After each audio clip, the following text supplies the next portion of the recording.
this episode is going to be one of the most probably mature, adult, and insane things that I've ever done. If I think about it, because I did something crazy earlier this year. I'm very open on this platform. I'm very transparent. I chose that if I'm going to do this, I want to be able to impact people in a certain type of way from my mistakes, my life, my doings, my good or bad, whichever it is that I go through. So I, earlier this year, contacted the wife that I told you guys I dated a man that was married years ago. I contacted her and I said, would you like to have coffee with me? Coffee ended up being wine. Yes. So you responded and you were like, actually, I don't drink coffee. How about we go have a drink? And I was like, boom, right up my alley. Lunch, food, and wine. I'm there. So now you're here. Here we are. I know. Crazy. How crazy is that? So freaking crazy. And I think that was before I even saw the episode of the Red Table Talk. Did you see that with Jada Pinkett Smith and Will Smith's ex-wife? I did see that one. And I was like, oh, it's crazy. So, but it was amazing for me to see that two women were able to do that. And after you and I were supposed to have coffee for 15, 20, maybe 30 minutes, ended up being hours of talking and eating and just hanging out.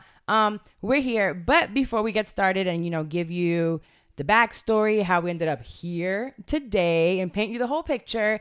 And really what I want to talk to you guys about, because it's not so much of that downside. I want you guys to get to know like the women that are sitting here, how this came about.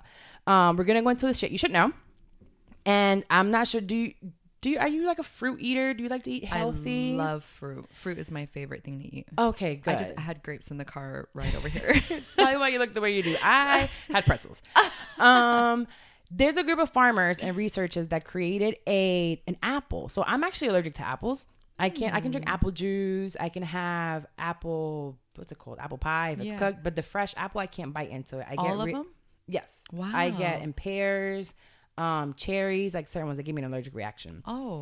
So this group of farmers created an apple. It's called the Cosmic Crisp that they received $10.5 million in marketing budget because the apple lasts a year. Stop. It has a year shelf life. There's no such thing. Right. So it's being backed by $10.5 million marketing campaign. Wow. And they say that this is the apple that the world has been waiting for. Imagine the possibilities. So when I see that, I'm like, the possibilities of what? A long-lasting apple that will keep you lasting longer? So immediately I was like, I don't want that. But you're seeing how hard they're pushing it. The very first case of it in boxes they brought to a school. This is all happening in Washington at the moment.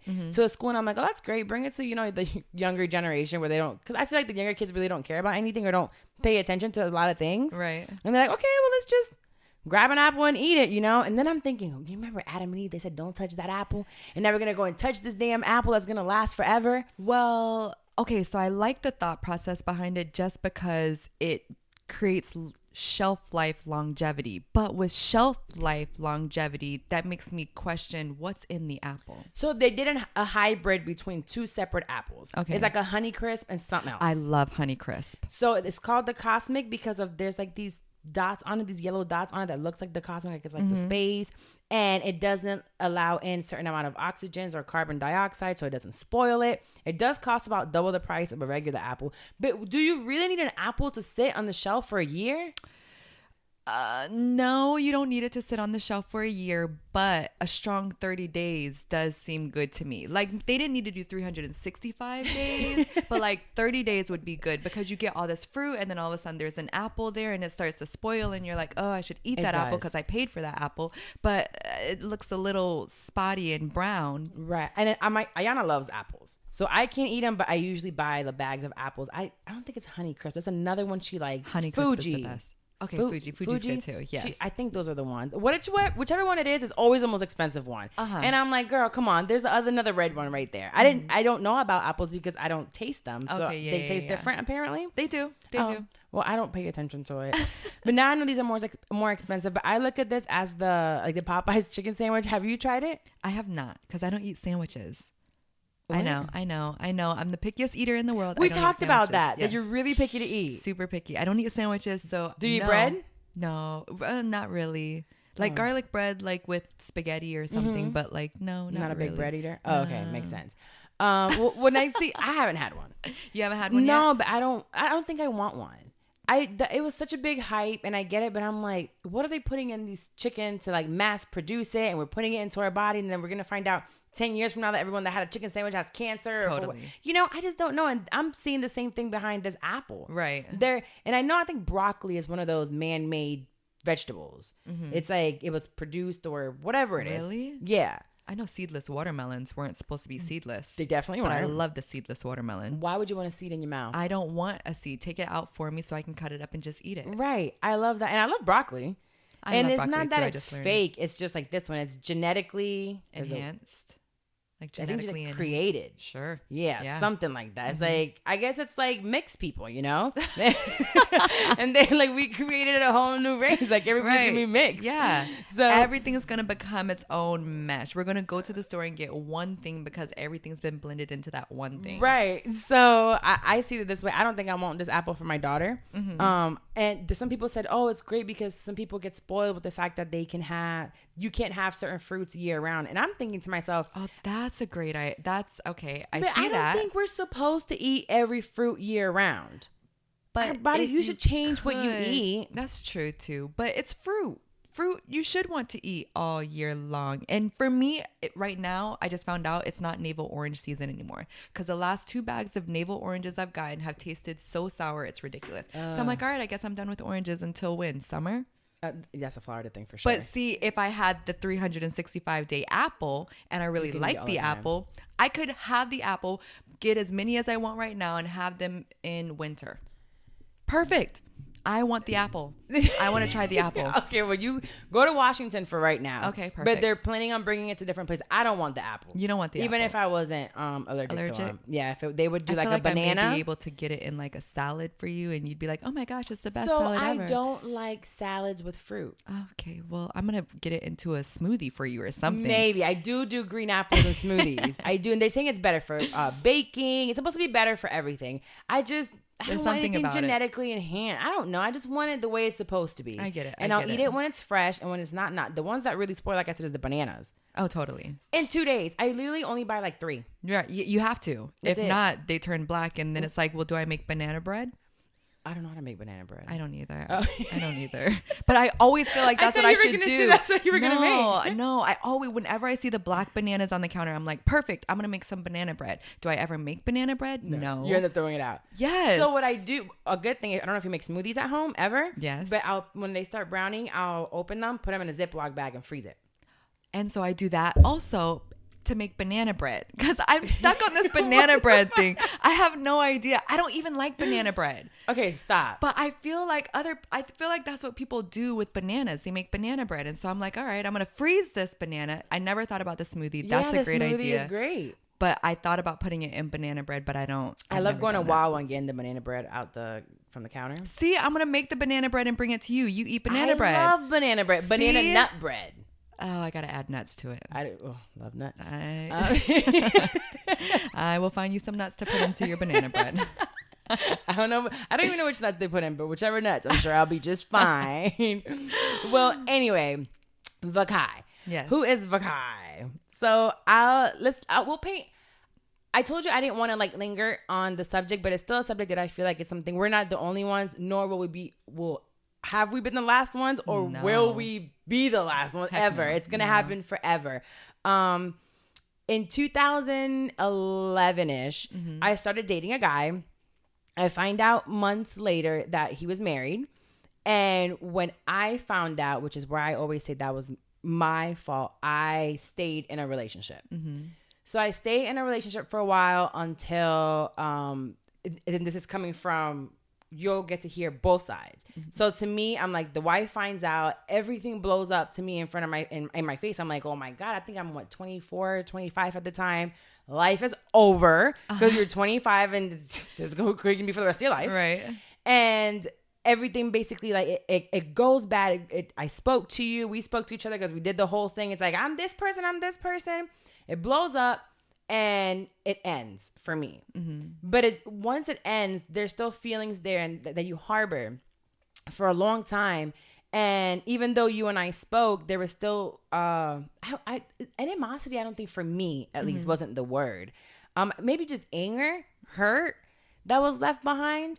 And then the years passed. I got into a new relationship and basically moved on. And I didn't look back maybe until 2-3 years later when I spoke to him again. And it's like, wow, we had a friendship before there was a relationship in there, period. And then earlier this year, or maybe either earlier this year or late last year, I came into this creative space. And I leave my job and I'm now networking and being out. And it had been the third time where I see you. And I'm like, all right, I'm going to keep running into this woman. Now you end up in the same space. We were not in the same spaces at all before. Now, all these years later, we end up like interacting with the same people, the same crowds, the same places. And I'm like, I'm going to keep running into her. Yeah. So I think it was at Loud the last time that I saw you and you were walking straight towards me. And I was just like, oh, turn around. What do I do now? Like, what the and then just ended up where every time I stood somewhere, you were right there. And I'm like, I'm not saying hi. Like, fuck, not me. So I left, and that's all I can think about. I'm like, I have to speak to this woman at some point. I knew enough about you from when we had spoken. It had been so long. I'm like, I know she's not a bad person, but I was still that woman. So I wanted to talk to you because I think we hear more of the side of the other woman that go on a microphone, but not the wife and how they felt, what they experienced, what it was like for them. So we can then go into how we as women got here today, how we were able to even sit in front of each other to speak. So I want to go back to how it all felt for you. So for me, so we got into the club business, you know, I, from a very young age, I realized that my role or what I wanted in a relationship was to let a man lead the relationship. It was something that I always craved and wanted because I lacked a father in my life. And so I noticed that from after years of talking to therapy or talking to a therapist, now seeing where it is that I am in my life, that's something that I've always wanted. So in my relationship with him, that's what it is that I tried to do. I tried to build him up, tried to like push him forward, tried to like let him lead the family. And so within leading the family, he wanted to get into the club scene. To me, I can do it. I just didn't really want to be in it. Right. So a year goes by where we go out, and every time we go out, I would always get like touched, like grabbed at, like my butt, like my breasts. Like I'm just like getting antagonized like when I go out. And then when women would see me, they would think that I had fucked my way up, right? And so I didn't feel good ever whenever I went out. So I felt not good by the men, and I felt not good by women because there was no camaraderie. And so I was like, listen, you do that, I'm gonna stay home because I don't need to go out to make money. We're already making money with the club without me needing to go out. So I let him handle that. Within going out, I didn't realize that there was a part of him that wanted somebody out with him while I was at home taking care of our child, like taking care of everything that needed to the foundation of like a home. He was out turning up and handling the business.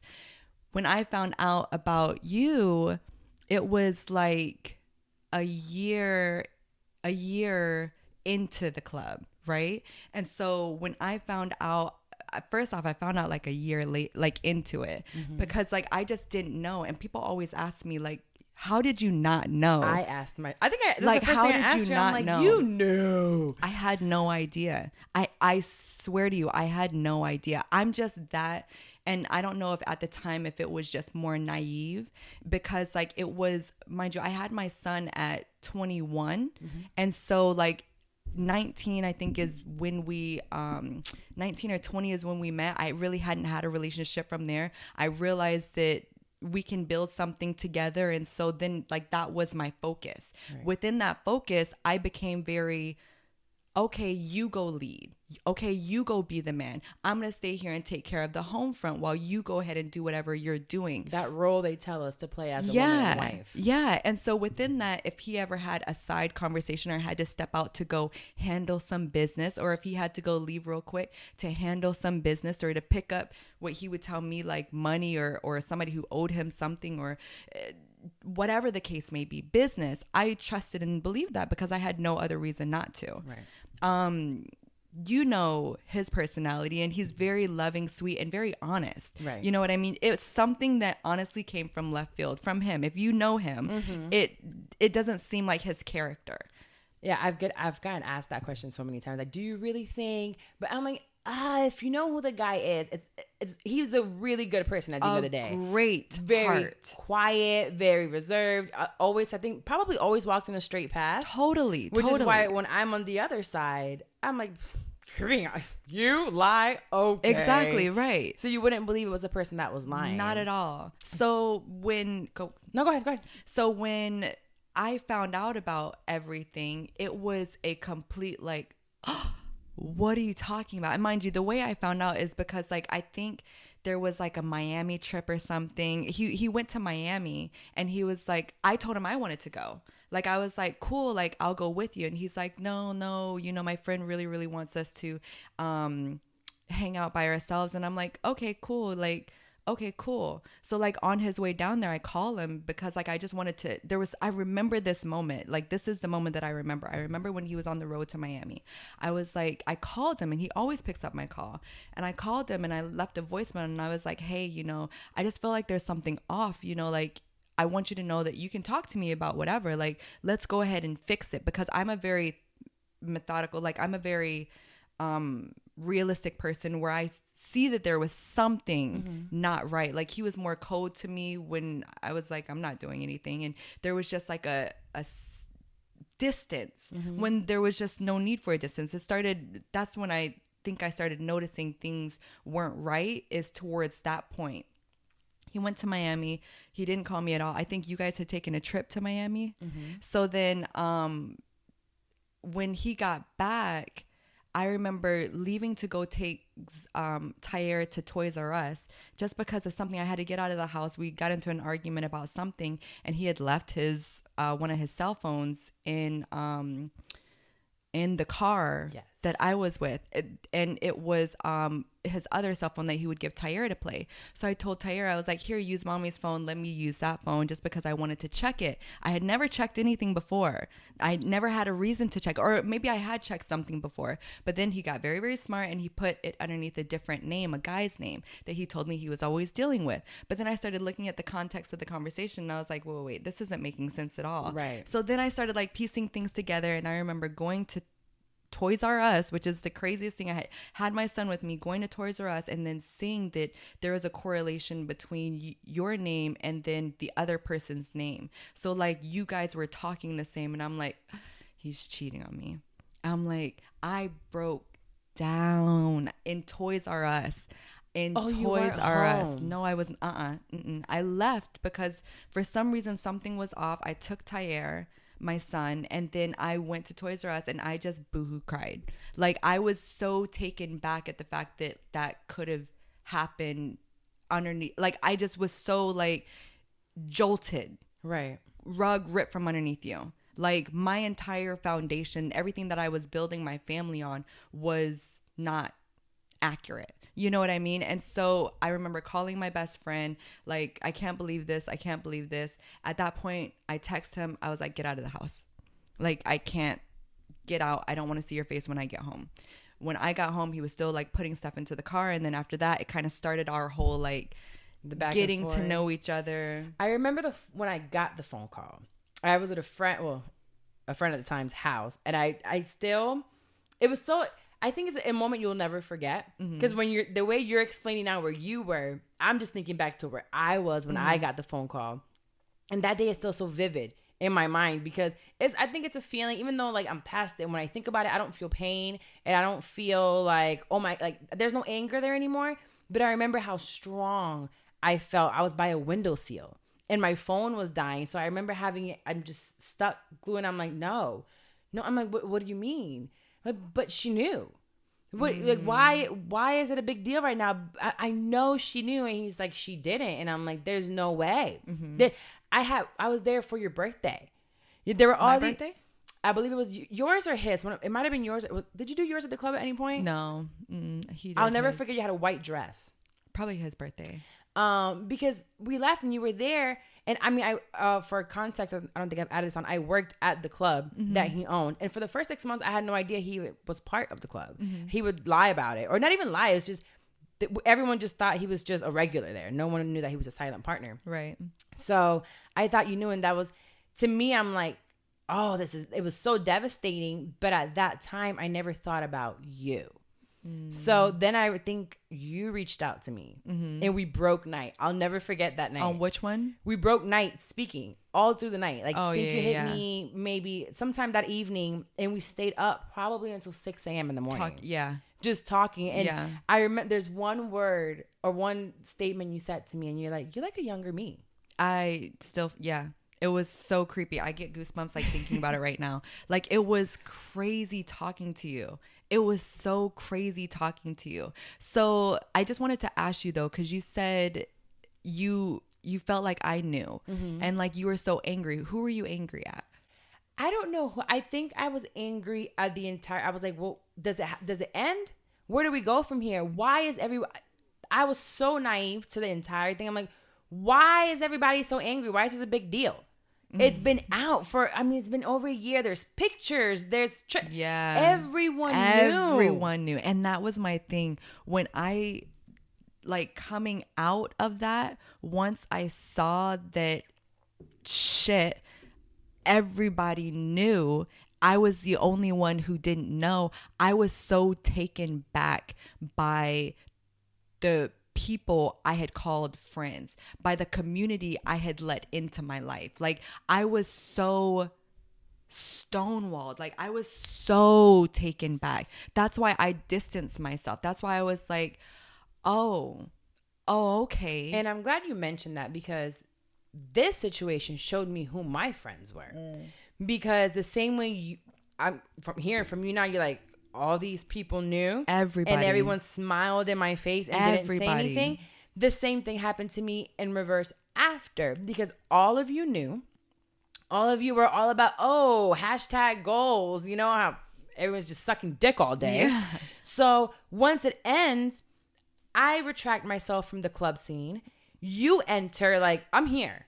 And which is what you did as your wife, or like, now that I know, I'm coming out as you should. Because if I'm staying here, you guys are going to see me, and I'm not going to allow what just happened happen.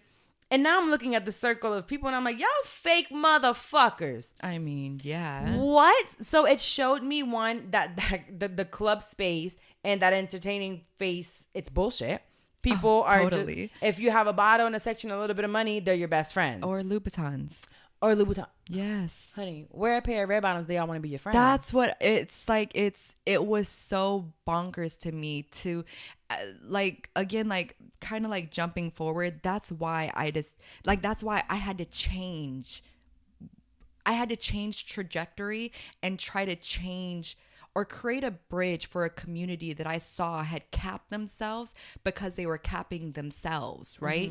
To show them that there's more out here. There's corporate America out here. There's networking out here. There's strategic partnerships out here. Whereas if we help each other out, we can build businesses together. We can make money together outside of trapping, outside of whatever it is that we're doing that can get us arrested. You know what I mean? Like, there's so much more. And I just don't know if it was a lack of knowing that there was more, or just a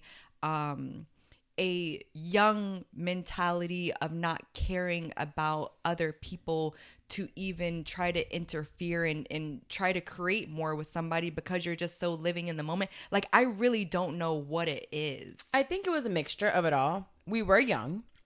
And I think it was during the era that, at least for us, because I go to the club now and I don't see it, and I still have friends that are in the lifestyle, like, the money's not the same. The people aren't the same. That, I think we lived through a crazy era of clubbing and Chanel purses and, like you said, Louboutins. You walk out with a pair of red bottoms and you were the queen of Zimbabwe, when you walk out there. And now I just had a conversation with a friend of mine. She's like, oh, I want these shoes. And I'm like, honey, she's like, I think so. She was like, well, maybe it'll for status. And I said, that doesn't give you status. That does not give you status. I'd rather buy me 4 pairs of Steve Maddens and look bomb as fuck and walk out and really be in the room I'm supposed to be than be in a room that I'm not supposed to be with the right pair of shoes where a photographer is going to catch a picture. Right. You know, all for looks. That's not what I want. When I have this platform, I look at the back end. Who am I impacting? What am I changing? What is my bank account looking like? Not necessarily how many likes and followers I'm getting or who's praising me that I really don't need them to praise me. Totally. You know?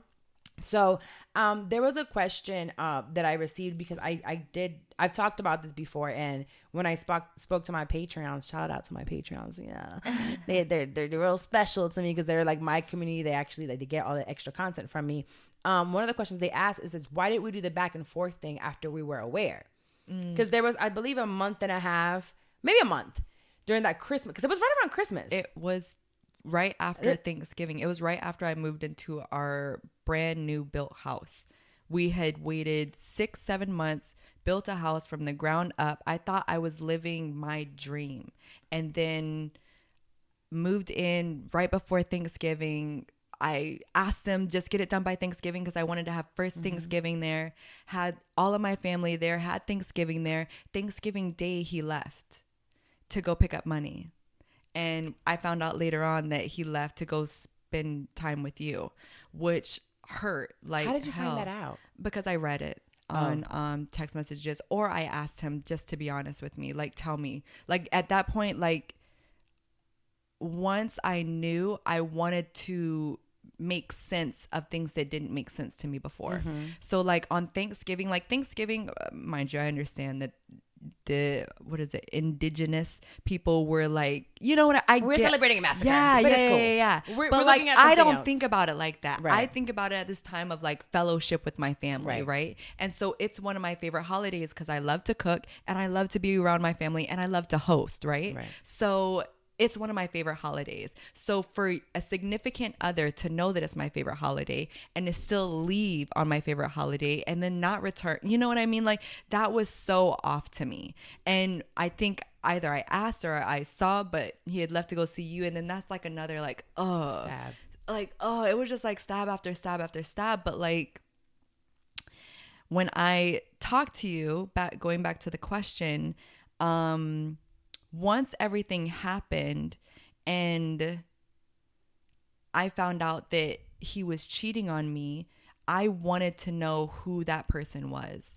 Like, I wanted to know, because the only thing I couldn't make sense of is like, for me, like, if you know me, like, I get that he may have said lies or whatever about me and stuff, but like, I'm really like... Actually, he never did. No? He never, and that's one thing I can tell you. And I think that comes with who he is. Yeah. I think he embellished, and I've talked about this, relationship issues maybe. Right. So then... Whatever was bad, maybe he made it seem like it was worse. Right. But he never had a personal attack towards you or said anything negative about you. And that's why I was like, he's telling the truth. Because, I mean, What would he say? That I knew? Oh, no. Oh, okay. No. He never really went into detail. He was just like things weren't working out or that you guys were separated. You know, things like that. And I'm like, well, it makes sense. You're here. Right. Like we left. Like she's right there. And then and then you go home and then he doesn't go home. And I'm like, you guys are definitely, it made sense. For me, it made sense because I wasn't seeing. Now there was a trip to DC. Yeah, my birthday trip. I still remember that trip because there was a picture. So were you wearing? There's a white dress. White dress in that picture, yeah. I know there's a white dress somewhere because I was like, something's wrong here. I don't understand. He's like, it's because her family. We have to put front. And I was like, oh, okay. You wouldn't lie to me. You know? Right, yeah. And again, I think this comes from, I think it's a special, definitely not special, but different situation that we had. Because he was so honest and such a nice guy that you wouldn't think he was lying. I feel like sometimes you hear from men being so brute and just like mean. No, and he never was. No. So he just, and like thinking back on it, like he is a lover. And when he fell like in love, he literally was like in an oh shit moment. Like, what do I do? Because I don't want to hurt either. You know what I mean? Right. And like past that, like I completely understand. Like I understand his thought process. I think how he did it is kind of fucked up. But like, sure. within and all it's of something that would have never worked. So now I think back and I wanted it so bad. Man, I wanted it to work for you guys, which is so weird. What? I know. And I get that's like super weird. But like, again, after me talking to you and after us having like a little bit of conversation, it was like you were a younger me, which I get is a super weird statement. But like, I wanted to know what it is that he saw in you that I wasn't able to provide or give. And I think that's what we do as women. And it's not fair to ourselves because it had nothing to do with you. Yeah, but easier said than done. Correct. Because people kept telling me that over and over, and my therapist kept telling me it's not about that, and I'm like, well, bitch, what the fuck is it about then? Because like, I'm telling you, like, right. I just want to know, like, tell me exactly what it is, and that way, like, I know, like, oh, okay, it's this. Like, give me a tangible. Nobody could give me a tangible, right? And so like, me wanting to talk to you was like, I want to see for myself what that tangible is. And like, within talking to you, it didn't seem like there were that many differences. You just were more of a hip hop head. You know what I mean? Like, you just listened to more music than I did. You just were more. No? No. Okay, well, I was in the scene. Okay. I was out. I was. You guys. Okay. Yeah, he would put me on the. You know, he's a music. He's head. a music. I know nothing. I didn't care about that. But okay. I guess because it was playing. I'm a radio head. If it's in the radio and if it's out and it's popular, I know it. He knows underground music. I know whatever's out. So then you were there, right? I think so. And so then within that, it was like, so then what is the contrast of me and you? Was it just my lack of not being there? I think, and I told him this before, because we are very similar. And I think we approach relationships very similar. And the more that I've gotten to know you within time, there were a lot of things that he was growing into himself, and my mouth is a lot, and I don't take shit from anyone, and I would see him get shit from people in the club. You were protecting him. So there was this sense of protection. It's like, don't fuck with him. Or if I'm in the back and I would hear something and I'm like, that's not how much he's supposed to get charged. I'm there and I'm like, who is this? I'm ready to put paws on somebody, men or not, because I was in the background. So even if you were there, you would have never known what was going on in the background. Totally. So then when I thought about it, I'm like, I'm protecting his money and her money too. Why, thank you. I'm protecting both their shit. So I think there was also a shift with him as a man. Totally. That had nothing to do with you. And I believe, I didn't get it at first, but I'm like, he's not. I don't know if he's out of love with her. I don't know if he's a different person now, but it had nothing to do with you. It had nothing to do with me. And when they asked me, why did you guys go back and forth? For me, it was more like, it was just stuck in that emotional moment at the time. Yeah. And the hardest thing for it is, like, I thought about emotional versus physical cheating. So totally, this specific situation was a huge emotional affair instead of a physical affair. To me, I'm like, I don't want to be cheated on, but I've gotten cheated on.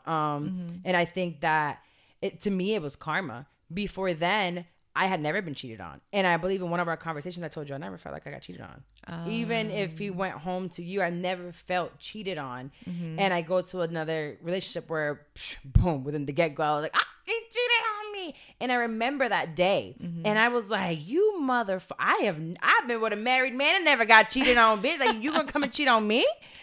What?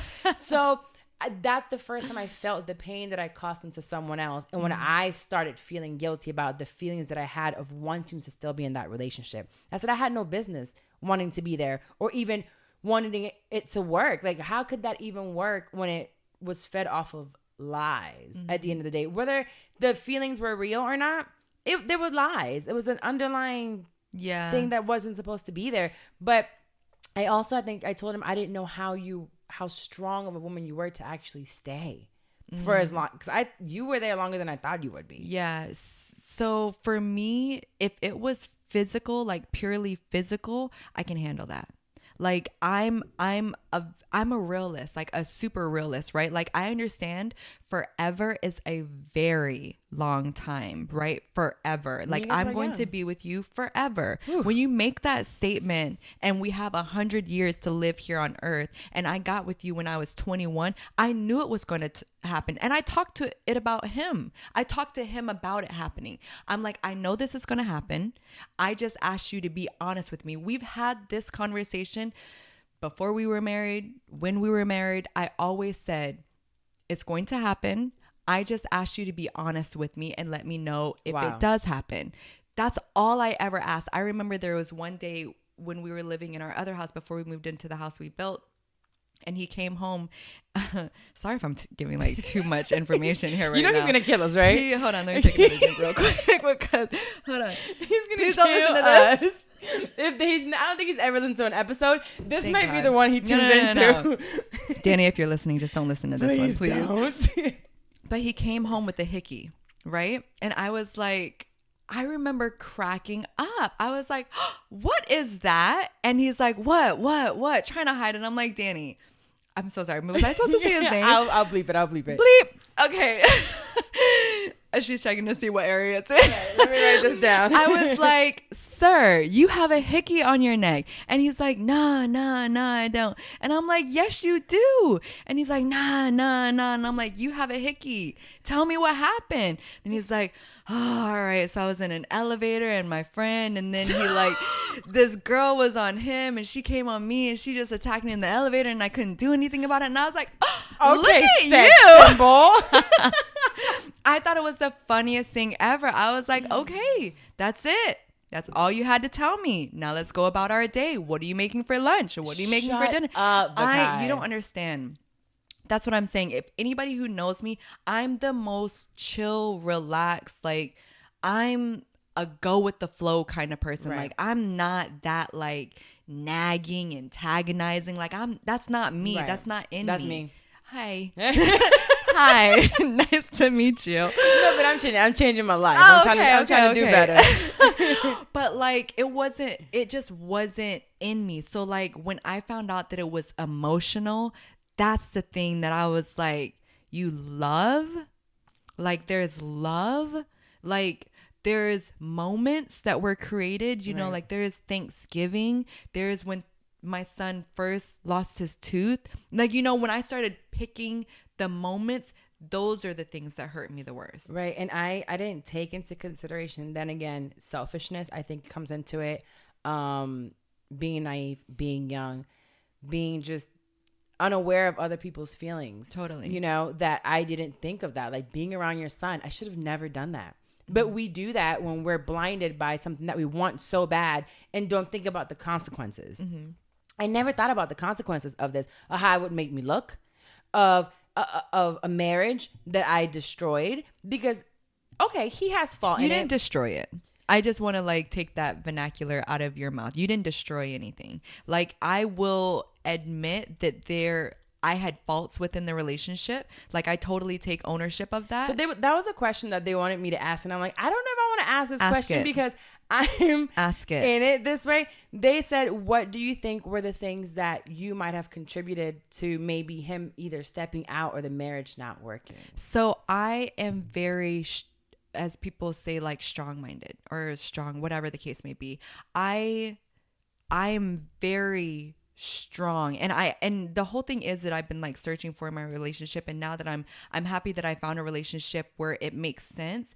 But I'm very, very strong within a relationship, but I want the man to lead. Mm-hmm. Right? So like, I try to like guide them, but within guiding them, maybe that's not the course they want to go. And then I also wasn't growing with him.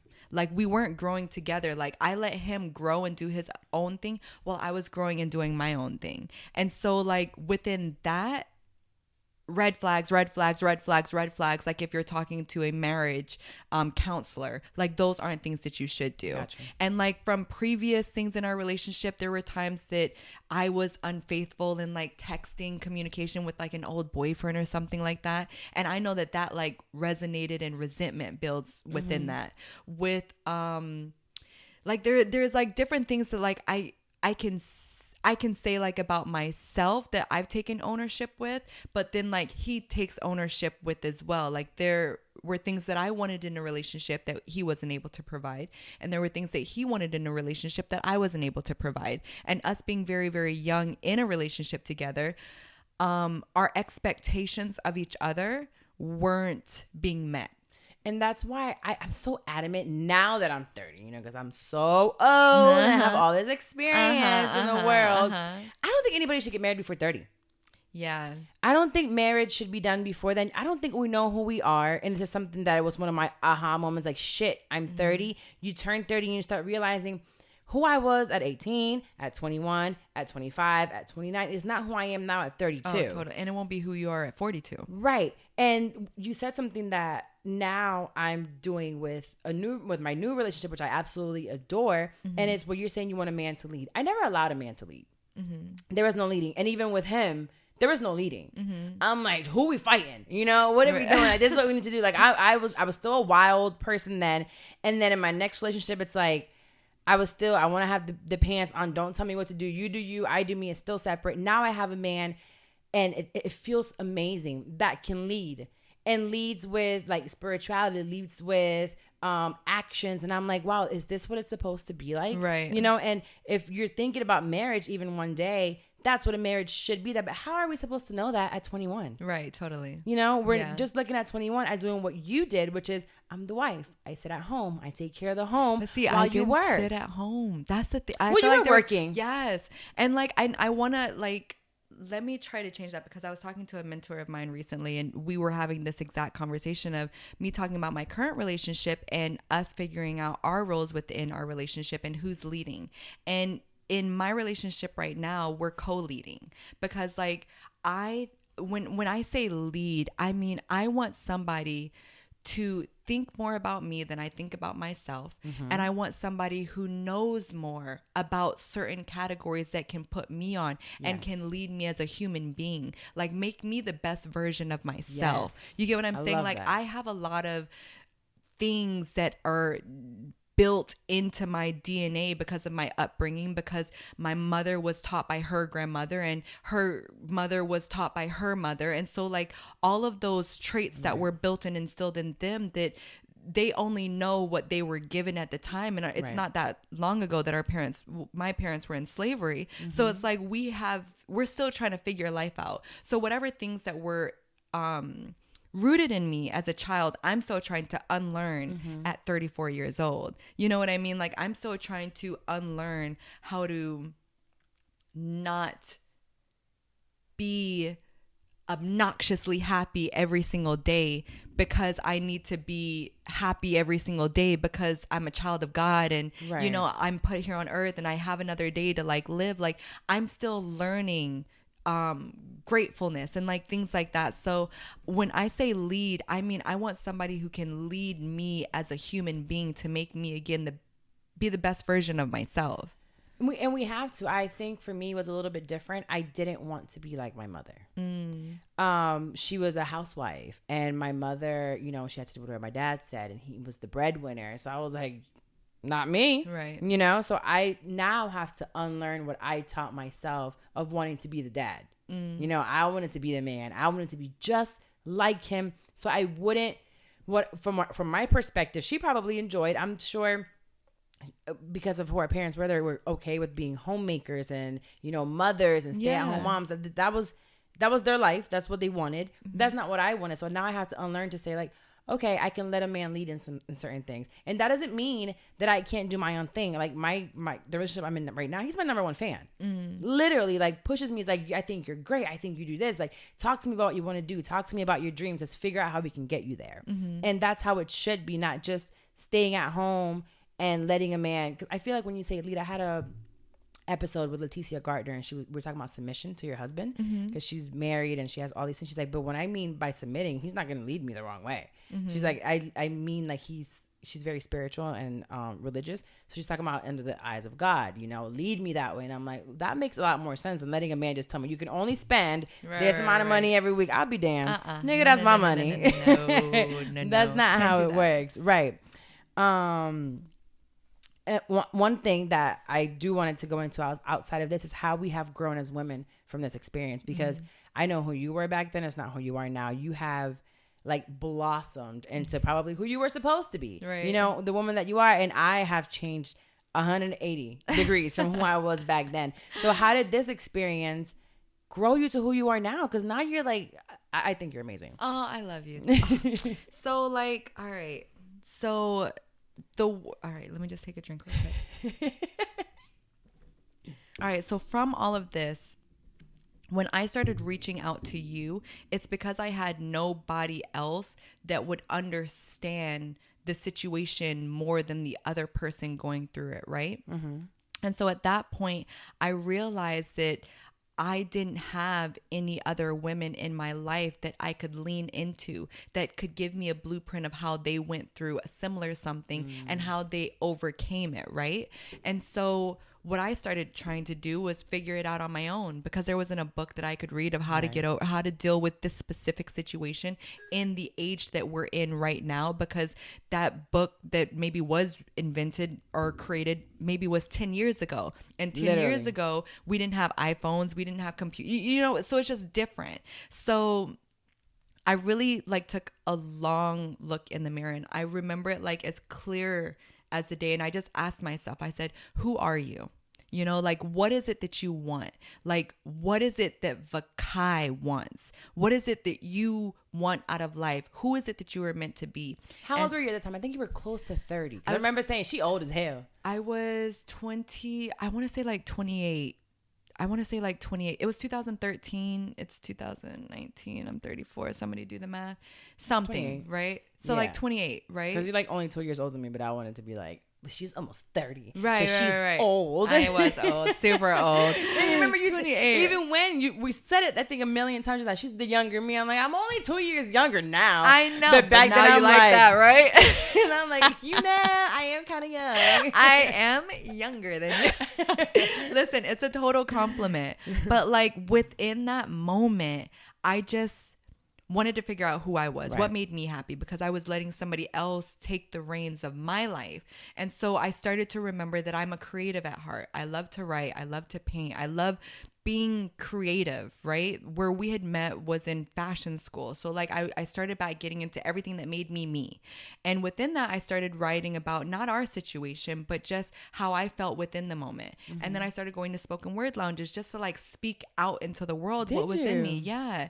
And so at those places is where I started seeing a community of people who would come up to me and who would be like, you know, hey, wow, that really encouraged me. That's a place that I was in 2 years ago, or that's a place I was at right now. You know, how is it that you're dealing? What is it that you've done? And I would ask questions, you know, well, how did you get through that? And I started seeing camaraderie.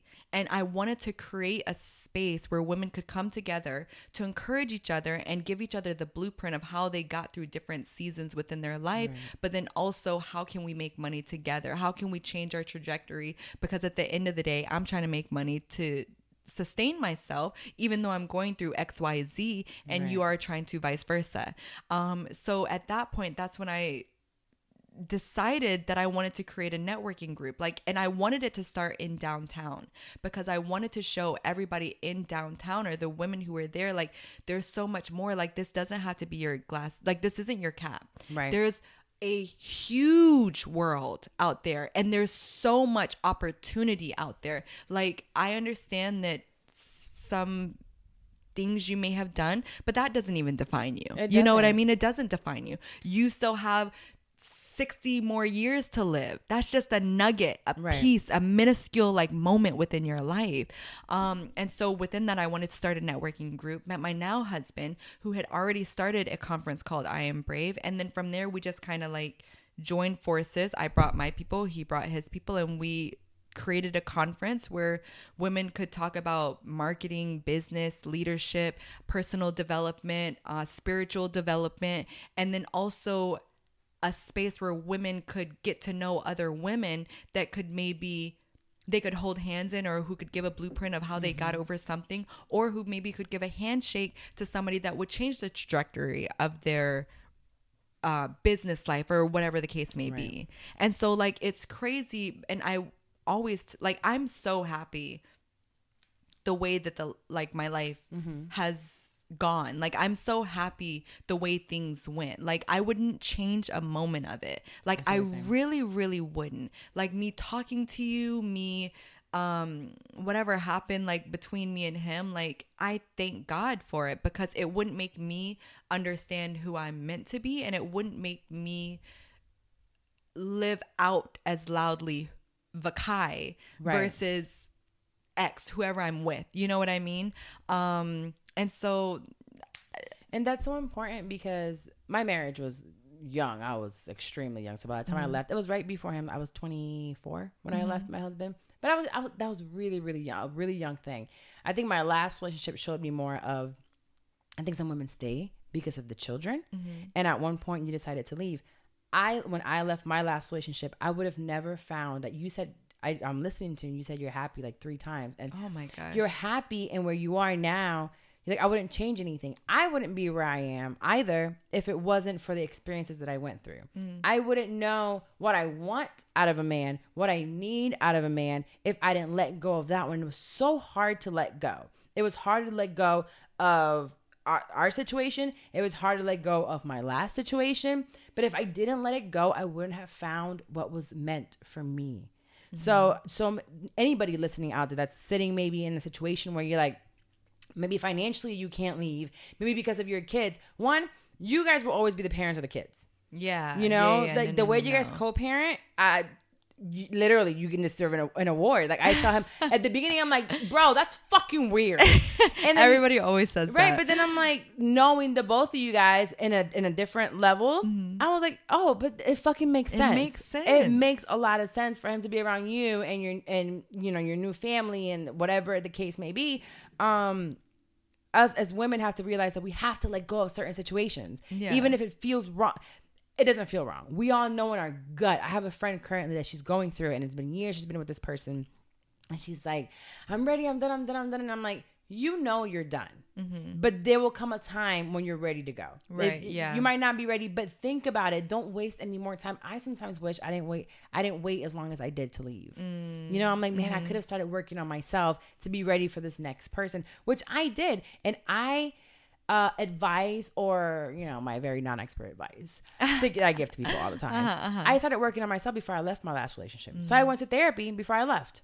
And for about 6-7 months, I was going by myself. So I emotionally detached myself and made myself stronger before I was able to leave. That's so when I left, I was good. Right. Yeah. And I had already built myself enough that when I got into a new situation, I was stronger and I was ready to receive the love that I really wanted from someone else. So I think you did that as well. Like you went and you're saying like you built and you tried to find who you were, and then this person came along. Yeah. So everyone right after everything happened, I realized that there were things that I was lacking of doing on my side of the relationship. So I tried to fix those things. To see what was salvageable. Like I'm a ride or die. Like if you know me, like I'm a ride, or I'm like I will die. I'm a ride or die, and I didn't die and I didn't ride, so I don't know if I don't get that title anymore. But I still am a ride or die. No, you rode for a while. You rode for a while. As far as I could. Didn't die. I didn't die. They had to do a defibrillator on you and brought you back to life.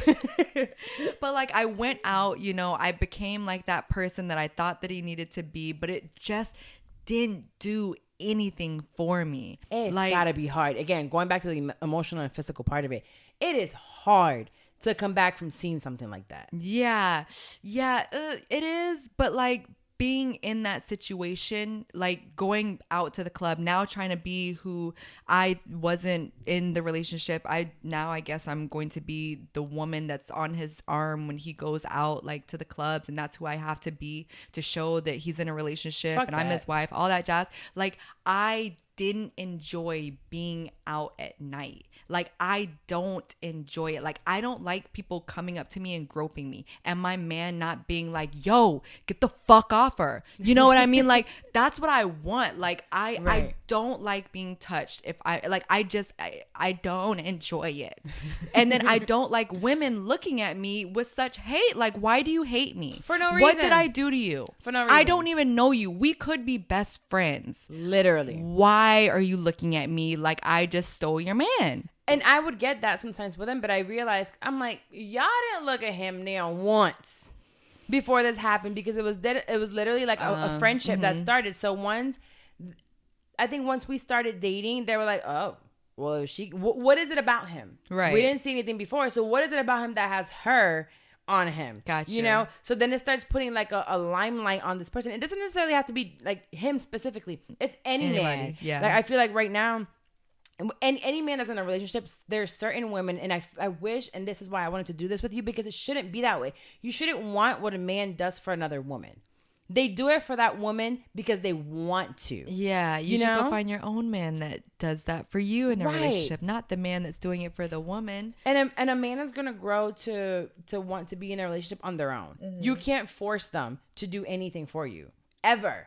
No. And you can't force them to be faithful either. I tell my boyfriend now, he was major whore. Everyone knows that. Unfortunately, the whole world knows about everything about him because his best friend tells everything about him. But when he decided to do this, he chose that. Mm-hmm. And I tell him, and I told you guys last week on the episode, I don't go through his things. I don't make him be faithful. I threaten him sometimes.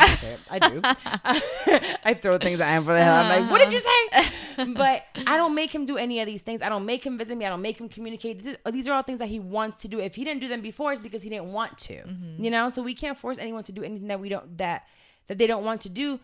But as women, we sometimes look at ourselves like, oh, it was me. What did I do? And I know I did that. Oh, I did that hardcore. Are you kidding me? I did it really hard too. And I was like, what does she have that I don't have? Totally. It's got to be the sex. It's got to be the sex. I talked to you about that. I was like, is it the sex? Is it sex? What is it? Please tell me. It's like, your body is bad. All right, Vakai, you got to like step your game up. All right. Like, all right, that's one check. Okay, let me do that. All right, what is it? Like, what is it? Tell me more. Like, feed me. Tell me what it is that I'm lacking as a woman. You asked for a tangible thing and there isn't one. There was never one. And I'm here to say that like there never was a tangible anything. I talked to my therapist about it. I was like, I just want to know one thing. Just give me the thing. I asked him over and over, what is it? What is it? What is it? He couldn't tell me anything. That was the most frustrating thing to me ever. Why can't you tell me what the difference is? Why can't you tell me why? Just give me the why. There never is. It never happened. I won't ever get that. I've accepted that. I'm cool with it now. And it took 7 years for us to have the conversation. Are you kidding me? Yeah. And it was the craziest thing because I think when I reached out to you, like, I've been thinking about reaching out to you, and I'm like, girl, why didn't you? Please? Because like I'm happy where I'm at right now, and so I don't think that when we see each other out or like whatever happened in the past, like with my relationship with him, it's moved past it, like way past it. Like I just told him, I just don't think we're good together in a relationship. We're best friends. We're just we don't work well as a relationship. With you, what else do we need to like get over? Or like what more do we need to hash out so I can like be done with that and like keep moving forward? Because I have a conference that's talking about brave moments, and my brave moment was being able to step out of that relationship when I had gone through so much and then to speak out about it. And so if I'm not talking to you about it, how am I like, I want to hash it all out. I want to rectify any things that I did with you, and like I want to be able to ask even though I don't have any questions anymore, like ask any questions that I want to ask. And I think we did all of that, and we decided on the fact that why bring each other down? Why hold grudges? Totally. Why think about, like, we are women you're human. I'm human. And I don't, I have my skeptical, and we talked about the whole women empowerment thing, but for the real, like, women empowerment, we have to uplift each other, because who else will? One, we're women. Two, we're women of color. So we have all these things going against us that it's like people are holding us down. We can't move forward. So if we don't lift each other up, who is? A lot of men won't. They're doing their macho thing somewhere. It's very hard to find a man that's going to uplift us. So let's do it ourselves first, so men can see that we're lifting each other up, and then everyone else will rally behind us. So after 7 years, there was no reason for me to walk into a place and say, I don't like her.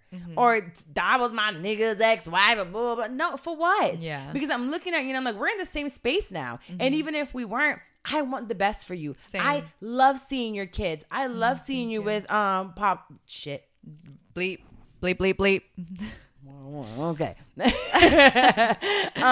I love seeing you with everything that you have going on. So I don't know. It's just, as women, every woman out there, I want them to know, even with the issues that I've had with women before, because there are still women that I don't speak to because of the situation, because of how hurt I was. I'm like, were you ever really my friend?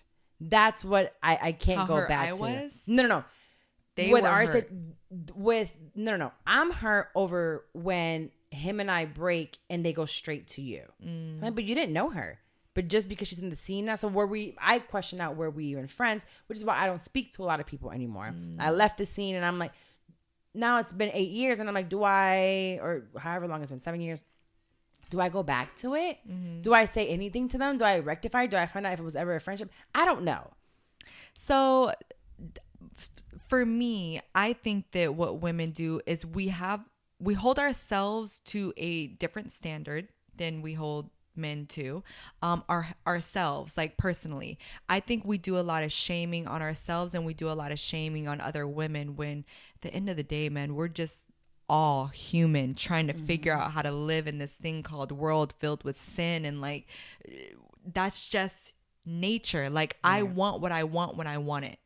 Simple, right? So I think creating conversations where women cannot shame and bash each other, and that's kind of what it is that I wanted to create with I Am Brave. Like it's not so much an empowerment. Like I hate the word empowerment, and I think it's empowerment. I just can't stand empowerment. Just because like empowerment took a different turn in the last couple of years. It took a different turn. Everybody started using it. I think it got super saturated. But at the end of the day, I want you to be the best version of yourself. Right. There's things you've gone through. There's things I've gone through. I'm not perfect. You're not perfect. I can see that as a human being. Right. I want you to be able to see that as a human being. Other people who are in your life, like rectifying old relationships. I don't know those relationships exactly that you're speaking towards, but I can only tell you from personal experience that I am very, very guarded when it comes to my social circle. Like my social circle is very determined by not narcissistic people. You know what I mean? Not people who Machiavellianists, which is they are nice to your face. They're like, yes, yes, yes. And then all of a sudden, like they're planning and scheming behind you to where they can come and like attack you from the side. People who are anxious. Like I know where it is that I want to be in life. Like it's the yacht, it's the planes. Like I'm doing that. For me to get there, that means I can't have any drama in my life. For me to not have drama in my life, that means I need to be very, very self-aware of who it is that I'm allowing to come into my circle and be in my personal space that can distract me. Who's a friend and who's an acquaintance and who is just a business Totally. Taking inventory of everything and everybody. Right. I'm a constant doer of that because I know where it is that I want to be in life, and I want to only stay aligned with people who are like-minded and who want to go the same place that I want to go. And if you're not going there, I'm dropping you off. Yeah, I the boat has made a stop. Get out. Yeah. I don't think you need to keep them around for very long to drop them. No. So we're going to take a really quick break and we're going to come back to unsolicited advice. So I have a letter and I'll really, it's not that long. I don't know if you've experienced anybody like this, but we'll see. It says, please help. I have a small problem, which actually now I know it's not a small problem, girl. There's a bigger one. There's a girl I work with. She also happens to be a close friend of mine who I know had eating problems with her eating habits before. My friends and I know this because she talks about it and is very open about what she went through. But my friends and I have realized that although she goes on and on about how much she eats, we have never actually seen her eat any of the food she says she does. Earlier in the year, one of our friends moved in with her and told us the same thing. She never sees her eat anything, only green tea and fruit.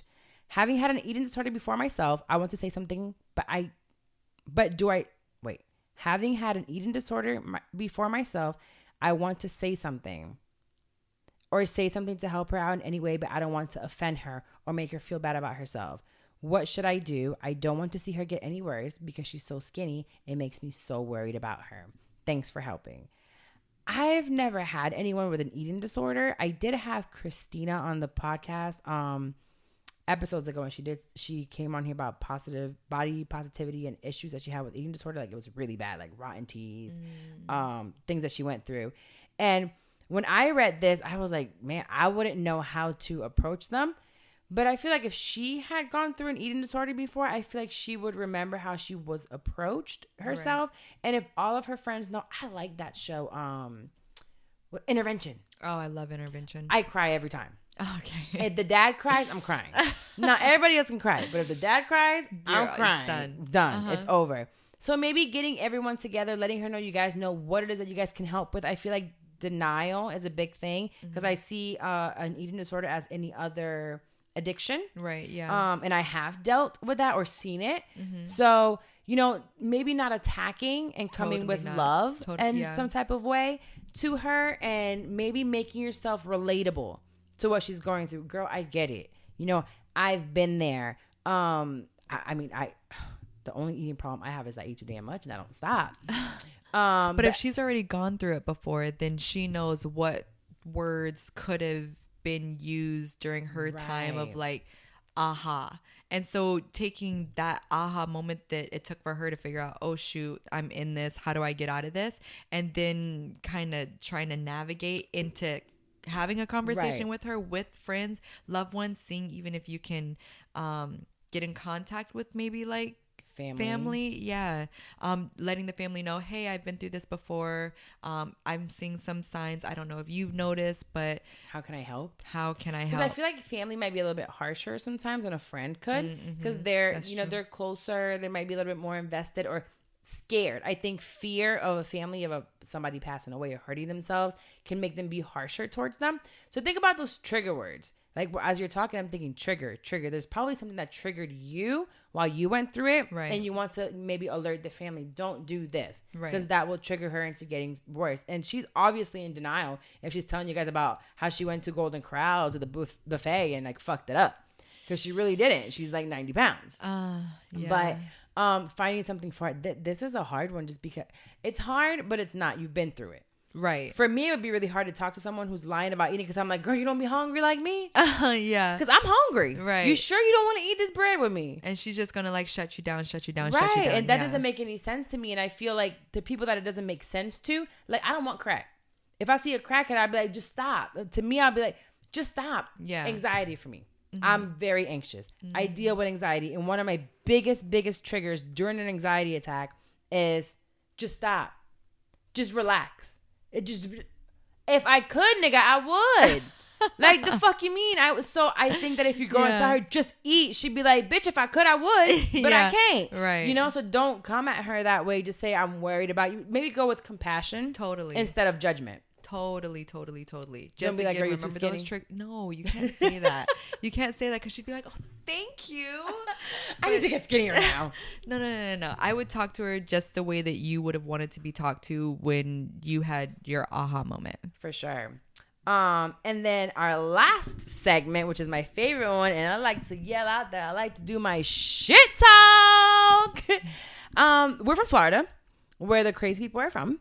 And we always have something. Now, there's like a new famous man called the Florida Man. Who?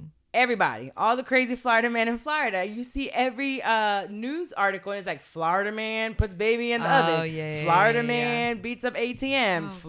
It's always Florida man. Yes. But one of our very first crazy Florida men was George Zimmerman.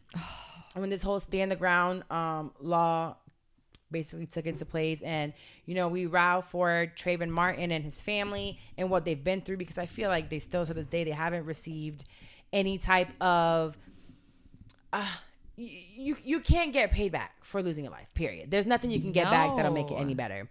But George Zimmerman here, I feel like he's been kind of like this infamous celebrity in a way. He wants to be known, he wants to be heard from, he wants to be seen, he wants to be in the public at all times. A little bit different from Casey Anthony.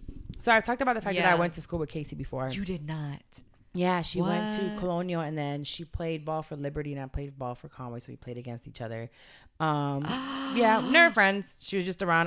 The only thing I remember from her was being in the, what is it called where they wrap up your ankles and stuff?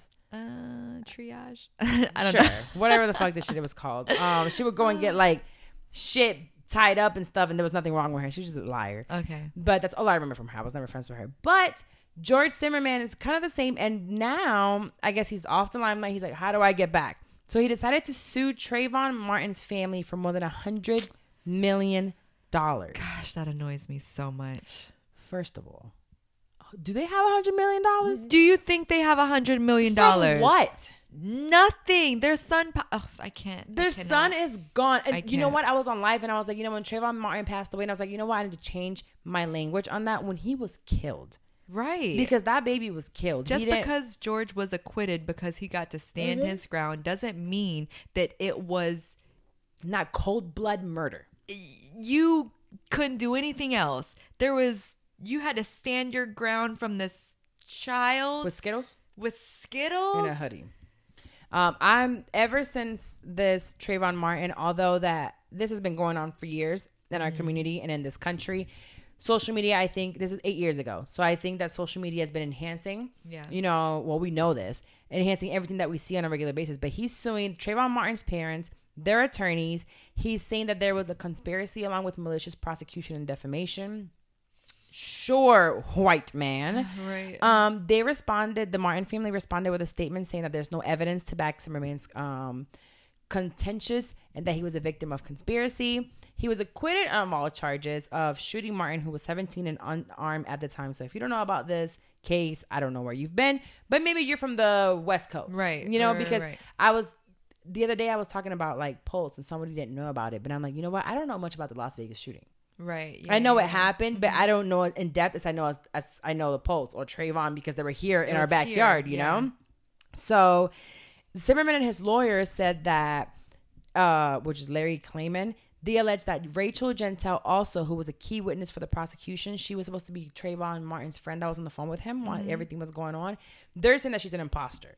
That it was actually imposter. Right. They're saying that it was actually her half-sister who was actually on the phone, but the half-sister didn't want to testify, so they put Rachel on. So she really wasn't the person on the phone with him.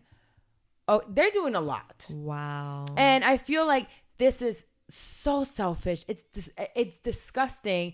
And I'm giving this shit talk to him just because you're rehashing this pain for this family again. And financially also, you're bringing pain on top of pain. For them to be able to respond to his suit that they have to pay. They have to pay. So annoying. It is not just okay, let me respond and type up this. No, they have to pay. So you're making them pay on top of pay on top of pay. And you want money? You want restitution for what killing their son? Like that right there is, I'm so sorry, but a sociopath. Somebody Literally. who has no empathy at all for the wrongdoings that they have done. He has no regret, remorse. He's like, I stood my ground. What are you trying to say? What ground? You fucking cracker? He was going to come and you don't know. I saw a look in his eye. You saw a look in his eyes, and now you want $100 million from the family because their 17-year-old son had a look of wanting Skittles? Like, that's what you wanted?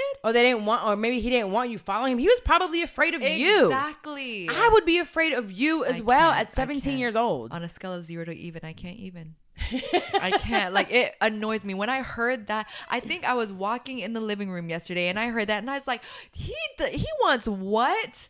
Are you kidding? $100 million. That is when you know you just want media attention. That's it. Media attention. Because where are they supposed to pull $100 million from their ass? Girl, $100 million. You'd be lucky to get that from the state of Florida, let alone a family. I can't. My shit, you should know. I haven't talked about it yet. Actually, I haven't released it, but it was about restitution of people that are falsely incarcerated and they're let out with basically nothing. So you guys are gonna get the episode soon, but the state doesn't even do much for them. They send them off with the clothes they had 30 years ago, and they keep it moving. So I'm like, you want $100 million? Come on now. They didn't have life insurance on that baby. No. You know? So where did they come up? Maybe they have a book or two. I'm not sure if they do. I know there is a book out, and I think it's from his attorneys. But at the end of the day, you see somebody else making money off of it, and now you want money.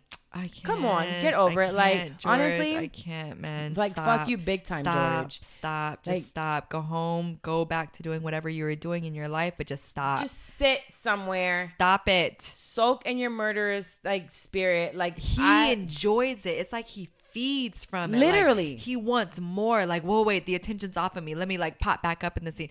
Every time. Feed me. I want to get more hate letters. Where here's a hate letter. Stop. It's like, you guys, there's more, like, they're killing more black people. It wasn't just me. Look at me. Do you remember that I killed Trayvon? Here I am want money back. for it because I didn't get in jail. Right. I didn't go to jail for it. Okay. Disgusting. But I usually ask my guests, do they have something they want to talk shit about, something that might have happened recently? It doesn't have to be with someone, something that might have happened to you. I usually talk shit about Ayana because she pisses me off. Whooped her ass this morning.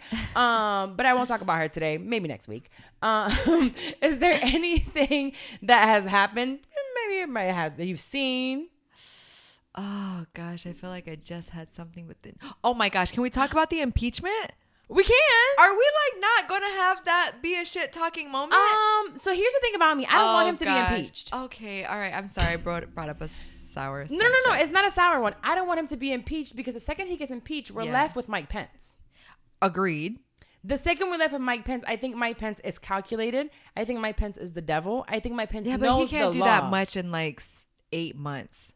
He can't. I mean, you're right. Know. You're he right. Is a white man in the Oval Office Mike that knows what Pence he's doing. Is as like wrapped up in the mess as Trump is. So will it be him or will it be Nancy Pelosi?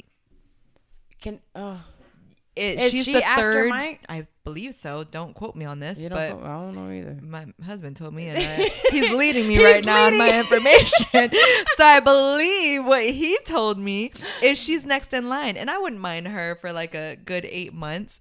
I know it's just I've been enjoying watching CNN. Like this has been the best last 3 years ever. Listen, this has been a telenovela. You hear me? This has been like a show. Come again? Say it one more time. This has been a show, an ongoing show. He is I think Charlamagne calls him a celebrity in chief. Yes.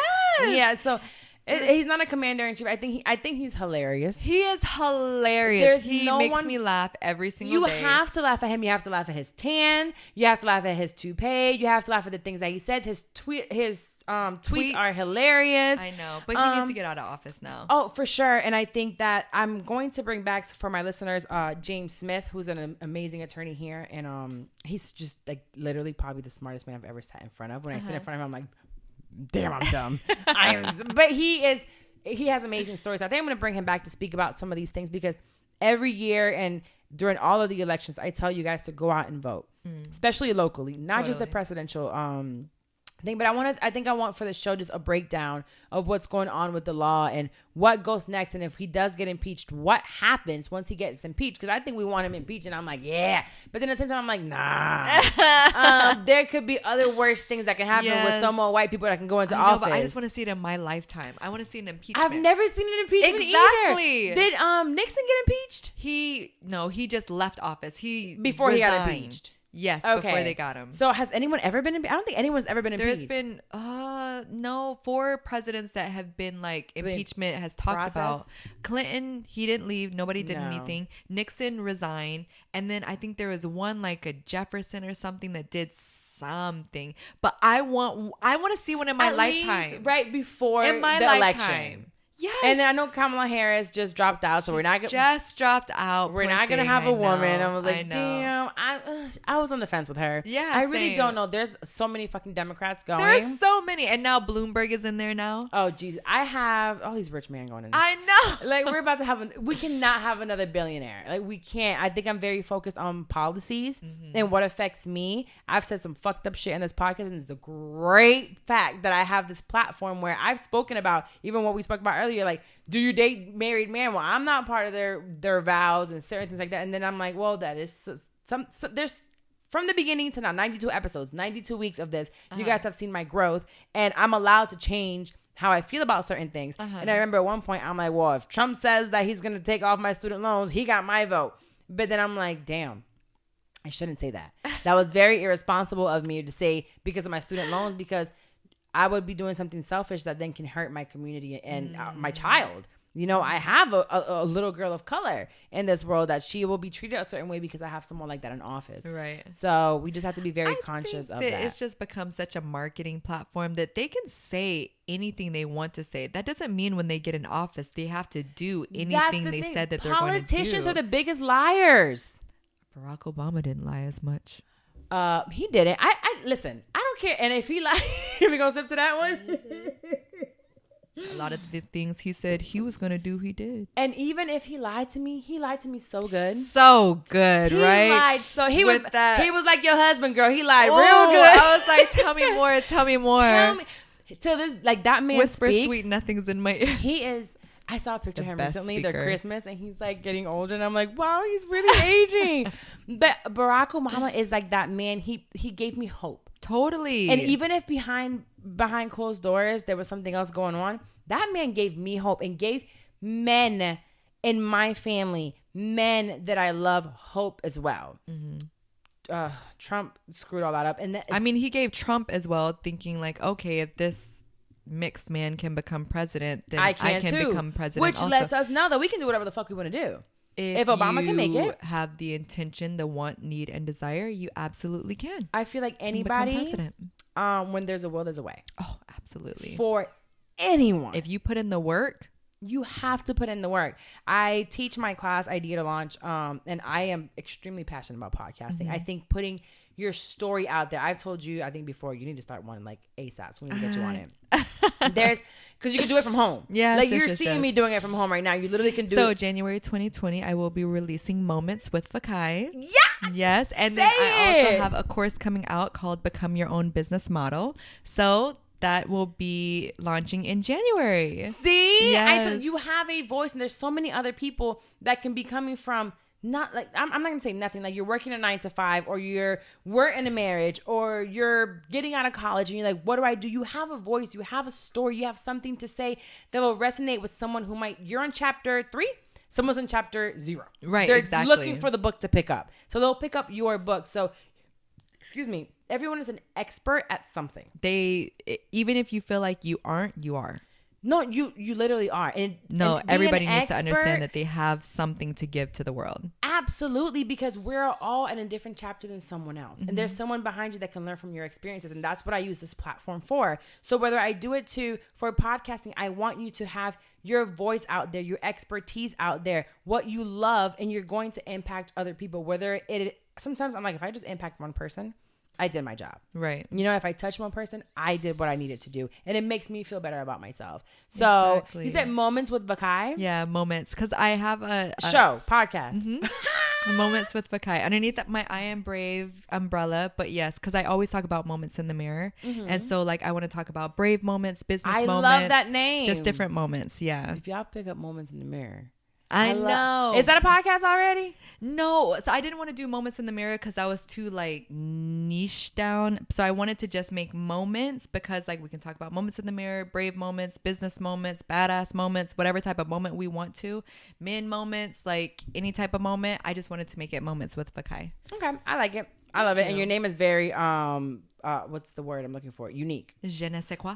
Right. Who else is Vakai? Nobody. Your daughter. Vakai, my baby girl. Your baby. That's it. I've never heard your name in my life. I'm so blessed to be able to have named her my name. Like I look at her and I'm like, oh, you have my name. She's gonna be the way better version than me. Because you're so there excited to give that to her. Like these whoopings I give Ayana. I'm like, come on, girl. You got to do better than I did. Come on, you girl. are going to do better than I did. Right now? Wait till you get to these teenage years. No, I am. I have the you're there, retire. But I think with a boy, it's completely different. I had a conversation recently with another podcaster. Her name's Ashley. And we were I think her son is 12.